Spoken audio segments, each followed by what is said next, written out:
এই বিদ্রোহের ফলে ব্রিটিশ প্রশাসনে কিন্তু অনেক পরিবর্তন হয়েছিল, অনেক চেঞ্জেস হয়েছিল। কি কি? প্রথম পরিবর্তন হয়েছিল, ইংরেজ ইস্ট ইন্ডিয়া কোম্পানির শাসনের অবসান ঘটেছিল, এন্ডিং হয়েছিল। British east India company rule তার এন্ডিং হয়েছিল, প্রথম ফলাফল এটাই। এবং কার ক্ষমতা এসেছিল?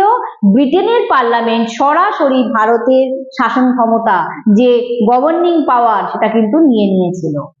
এবং আইন করে, ল করে রানী ভিক্টোরিয়াকে ভারতবর্ষের সম্রাজ্ঞী শুরু করেছিল, মানে ব্রিটিশ ইন্ডিয়ার এমপ্রেস বলে অ্যানাউন্স করা হয়েছিল। এটা হচ্ছে প্রথম পরিবর্তন, প্রথম চেঞ্জ, রানী ভিক্টোরিয়ার শাসনের সূত্রপাত হয়েছিল। দ্বিতীয় পরিবর্তন কি হয়েছিল?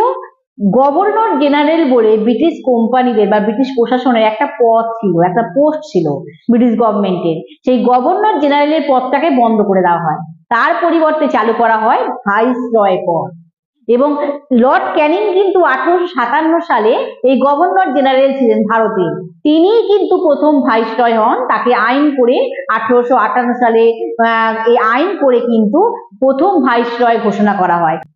আর একটা ফলাফল হয়েছিল, সেটা হচ্ছে এই যে রানী ভিক্টোরিয়ার শাসন শুরু হলো, তারপর কিন্তু সেই শাসনে কিন্তু সত্যবিলোপ নীতিকে বাতিল করে দেওয়া হয়, ডক্ট্রিন অফ যে ল্যাক্স পলিসি সেটা কিন্তু ক্যান্সেল করে দেওয়া হয়, এবং দেশীয় রাজাদের উত্তরাধিকারের যে অধিকার সেটাকে স্বীকৃতি দেওয়া হয়, মানে লিগেসি যাকে বলে, সেটা কিন্তু স্বীকৃতি পায়।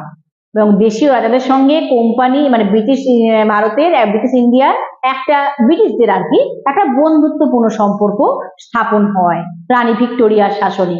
কিছুটা হলেও কিন্তু নরম হয়েছিল, যে নিষ্ঠুর প্রশাসনটা চলছিল, যে ক্রুয়েল প্রশাসনটা চলছিল, কিছুটা হলেও কিন্তু একটু নরম হয়েছিল ব্রিটিশ প্রশাসন, এটা রানী ভিক্টোরিয়ার হাত ধরেই হয়েছে।